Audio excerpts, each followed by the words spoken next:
बंधु माने आपणकर जदि मेष राशि होता है तो भिडियोटी को स्किप न करी शेष पर्यंत निश्चय देखंतु। आपणकर व्यस्त बहुल समय मध्यरु आपण निज पई 10 मिनिट समय दियंतु एवं निजर भविष्यत विषय जानतु। मेष राशि व्यक्ति विशेष मानकर जीवन एही पवित्र माघ पूर्णिमा ठारू बदलिबाको जाउछि, कारण ग्रह नक्षत्र मानकर चलन रे एक बहुत बड़ परिवर्तन हेबाको जाउछि। कारण चारोटी प्रमुख ग्रह आपणकर एकादश भाव लाभ स्थान को चलन करने जाउछन्ति। सूर्य, बुध, शुक्र एवं मंगल आपणकर लाभ स्थान को चलन करने जाउछन्ति। कुंडली रे एकादश भावटी को सबुठारु अधिक शुभ स्थान बोली माना जाय थाए, कारण यह होइथाए लाभर स्थान, इच्छा पूर्तिर स्थान, आयर स्थान। तेणु जेहेतु आपणकर लाभ भाव को चारोटी ग्रह चलन करने जाउछन्ति, तेणु आपणको अनेक दिगरु लाभ प्राप्ति हेबाको जाउछि। एहा सहित देवगुरु बृहस्पति मध्य आपणकर धन भावरे नक्षत्र परिवर्तन करिसन्ति, जहा फलरे आपणकर भाग्य रे एक बहुत बड़ परिवर्तन हेबाको जाउछि। आपणक जीवन रे चलिथिबा समस्त दुख, कष्ट एवं समस्यार अंत हेबाको जाउछि एवं पुणी थरे एही माघ सप्तमी ठारू आपणकर जीवन को खुशीर दिन आसीबाकु जाउछि। तो आसंतु जानिबा एही माघ पूर्णिमा ठारू आपणकर जीवन रे कोन सबु बड़ हेबाकु जाउछि। तेबे एहा पूर्वरु जदि आपणकर मध्य मेष राशि होई थाए तो भिडियोटी को शेष पर्यंत निश्चय देखंतु एवं भिडियोटी को लाइक करी चैनल टी को सब्सक्राइब करि दियंतु। कमेंट बॉक्स रे भक्ति एवं श्रद्धार सहित जय श्री जगन्नाथ, जय मां लक्ष्मी निश्चय लिखंतु।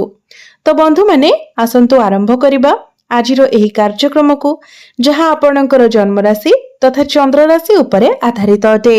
तो बंधु माने एही माघ सप्तमी ठारू स्वास्थ्य आपणकर बहुत भल रहिबो, किंतु जेहेतु बुध आपणकर एकादश भाव को आसी राहु को सहित एकत्र हेबे तो आपणकर टिके स्किन रिलेटेड प्रॉब्लम देखा दे पारे। आपणकर एलर्जी, इन्फेक्शन, ड्राइनेस भली समस्या देखा दे पारे। एहा सहित जेहेतु शनिकर दृष्टि आपणकर द्वितीय भाव उपरे रहउछि, द्वितीय भावटी होई थाए हमर गळा, तो गळा संबंधित आपणकर टिके समस्या देखा दे पारे। जेमिति कि गळा रे दरज हेबा, जंत्रणा हेबा एभली किछिटा समस्या देखा दे। तो एसबु सेमिति किछि बड़ धरणर इश्यू हेबो नाही, किंतु ए छोट मोट कथा प्रति आपण ध्यान रखंतु। सेमिति बड़ स्वास्थ्य जनित समस्या आपणकर किछि देखा जाउ नाही। आपणकर इम्यूनिटी सिस्टम बहुत स्ट्रांग रहिबो, तो स्वास्थ्य आपणकर बहुत भल रहिबो। विद्यार्थी मानक पई एही माघ पूर्णिमा ठारू समय बहुत भल रहिबो, कारण पंचम भावटी होई थाए आपणकर शिक्षार भाव। तो जेहेतु चारोटी ग्रह आपणकर लाभ स्थान रे रहिबे, चारोटी शुभ ग्रहंकर दृष्टि आपणकर पंचम भाव उपरे पड़िबो, तो निश्चित भाबरे शिक्षा क्षेत्र रे आपण बहुत उन्नति एवं अग्रगति करिवे। आपणकर पंचम भावरे केतु गोचर करूछंती। केतुंको मुंड विहीन ग्रह बोली कहा जाय थाए, पापी ग्रह बोली कहा जाय थाए। तेणु से आपणकर माइंड को डाइवर्ट कराउथिले। पाठ पढ़ारे आपणकर आग्रह आसुनथिला, आपण बारंबार कन्फ्यूज होई जाउथिले। किंतु जेतेबेले एही माघ पूर्णिमा पर ठारू चारोटी ग्रहंकर शुभ दृष्टि आपणकर पंचम भाव उपरे रहिबो, तो एहार प्रभाव रे आपणकर शिक्षा क्षेत्र रे आपण उन्नति देखिबाको पाइबे। विशेष करी आपणकर पंचम भावर अधिपति सूर्यंकर दृष्टि मध्य निजर स्वगृह उपरे रहिबो, जहा फल रे आपणक उपरे आपणक मध्यरे कॉन्फिडेंस लेवल बढ़िबो, एनर्जी रहिबो, आपण निजको एनर्जेटिक फील करिवे। एवं एही माघ पूर्णिमा परे जदि आपणकर किछि एग्जाम अछि तो एग्जाम मध्य आपणकर बहुत भल रहिबो। आपण निजर बुद्धि बल रे शिक्षा क्षेत्र रे बहुत अधिक उन्नति एवं प्रगति करिवे। आपण जदि किछि एडमिशन लेबा पई चाहुछंती, किछि फॉर्म फिलअप करबा पई चाहुछंती, तो सेथि पई मध्य समय आपणक पई बहुत भल रहिबो। आपणकर प्रेम जीवन कथा जदि कहिबा तो प्रेम जीवन मध्य एही माघ पूर्णिमा ठारू आपणकर बहुत भल रहिबो, कारण आपणकर प्रथम भावर अधिपति मंगल एवं पंचम भावर अधिपति सूर्य एकत्र गोचर करूछंती, जहा फल रे आपणक मध्यरे भल पाइबा बढ़िबो, कनेक्शन स्ट्रांग रहिबो, आपण परस्पर को बुझी पारिबे। पूर्वरो जदि आपणक मध्यरे कोनोसी प्रकारर मिसअंडरस्टैंडिंग थिला, मिसकम्युनिकेशन थिला, तो से सब सॉल्व होई जिवो एवं आपणक मध्यरे सब किछि ठीक होई जिवो। वैवाहिक जीवन कथा जदि कहबा तो वैवाहिक जीवन मध्य आपणकर एही माघ पूर्णिमा ठारू बहुत भल रहिबो जेहेतु आपणकर सप्तम भाव वैवाहिक जीवनर अधिपति शुक्र आपणकर एकादश भावरे लाभ स्थान रे गोचर करिवे।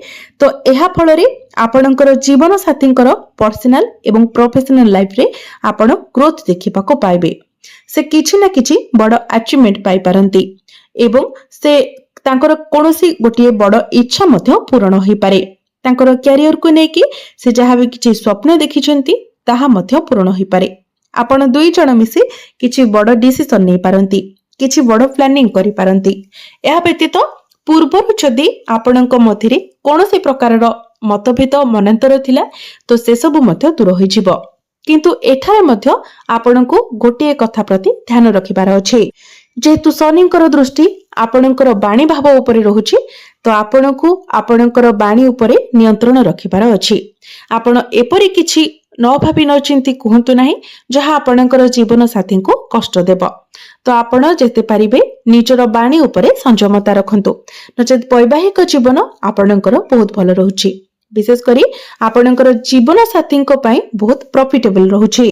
भाग्य कथा जदि कहबा तो भाग्य आपणकर बहुत मजबूत रहिबो जेहेतु आपणकर भाग्य भावर अधिपति एवं भाग्यर कारक ग्रह देवगुरु बृहस्पतिंकर दृष्टि भाग्य स्थान उपरे ही रहुछि एवं आपणकर राशिर अधिपति दशम स्थान रे केंद्र रे गोचर करूछंती। तो एहा फल रे आपणकर भाग्य बहुत मजबूत बनुछि। भाग्य संबंधित आपण जहा भी निर्णय नेबे सेथिरे निश्चित भाबरे आपणको सफलता मिलिबो। तो ही माघ सप्तमी परे आपण किछि बड़ कार्यर आरंभ करि पारंती, किछि बड़ डिसिजन नै पारंती, किछि बड़ इन्वेस्टमेंट करि पारंती, भूमि जमी प्रॉपर्टी एसबुरे डील करि पारंती जेहेतु मंगलंकर दृष्टि आपणकर चतुर्थ भाव सुख भाव उपरे रहुछि। तेनो आपणको समस्त प्रकारर भौतिक सुखर मध्य प्राप्ति हेबो। आपण किछि जानवाहन किनि पारंती, नूतन गृह इत्यादि निर्माण करि पारंती। आपणकर गृह रे कोनोसी शुभ मांगलिक कार्यर आयोजन मध्य करि पारंती किंबा आपण एही समय रे कोनोसी धार्मिक यात्रा मध्य करि पारंती। पितांक ठारू आपणको सहाय्य सहयोग प्राप्ति हेबो। कोनोसी दिगरु आपणको बड़ धन लाभ मध्य होई पारे कारण गुरुंकर दृष्टि आपणकर नवम भाव सहित आपणकर सप्तम भाव एवं एकादश भाव उपरकु मध्य रहुछि। तो भाग्य रे आपणको लाभ प्राप्ति हेबो। अल्प परिश्रम रे आपणको अनेक सफलता प्राप्ति हेबो।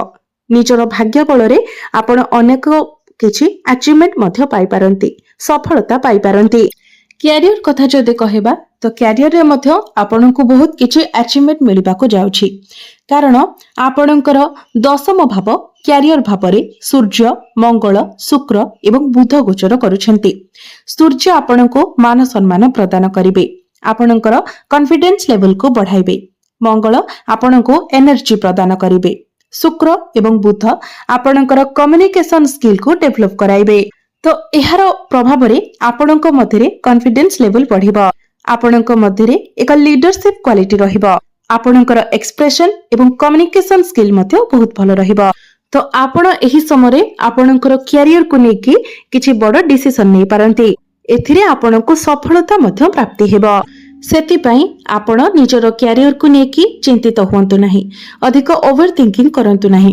आपण जहा करूछंती सेथिरे फोकस करंतु, निश्चित भाबरे आपणको सफलता मिलिबो। जो मानक निकट रे चाकरी नाही सेमानकु चाकरी मिलिबार मध्य बहुत अधिक संभावना रहुछि। तेनु आपण निज तरफरु चेष्टा जारी रखंतु। आपणकर कैरियर रे आपणको प्रमोशन मध्य मिलि पारे, आपणको अचीवमेंट मिलि पारे।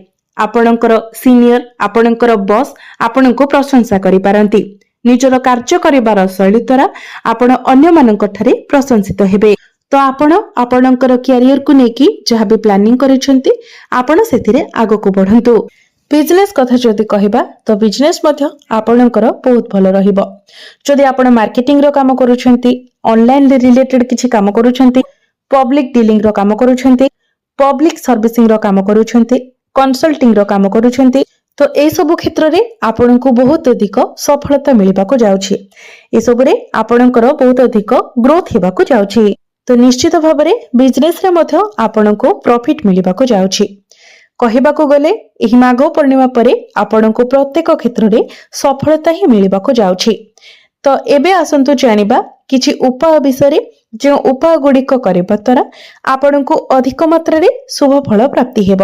ଯେହେତୁ ଆପଣଙ୍କର ବର୍ତ୍ତମାନ ଶନି 7.5 ଚାଲିଛି, ତ ଶନିଙ୍କର ଅଶୁଭ ପ୍ରଭାବକୁ କମ କରିବା ପାଇଁ ଏବଂ ଶୁଭତାକୁ ବଢାଇବା ପାଇଁ ଆପଣ ପ୍ରତ୍ୟେକ ଦିନ ହନୁମାନ ଚାଳିସାର ପାଠ କରନ୍ତୁ।